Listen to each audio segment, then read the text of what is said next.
رسول اللہ صلی اللہ علیہ وسلم نے حدیث کے اندر یہ بات ارشاد فرمائی کہ جب انسان مر جاتا ہے تو اس کے اعمال کا دفتر منقطع ہو جاتا ہے، اس کے اعمال کا سلسلہ ختم ہو جاتا ہے، لیکن تین چیز ایسی ہیں، تین اعمال ایسے ہیں کہ اس کے مرنے کے بعد بھی اس کا ثواب اسے ملتا رہتا ہے۔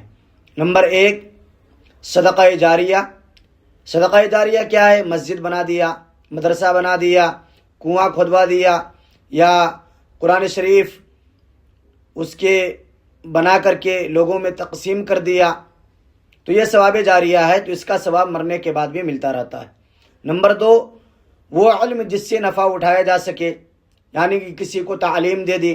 اور نمبر 3، نیک صالح اولاد جو اس کے لیے دعائے مغفرت کرتی رہے۔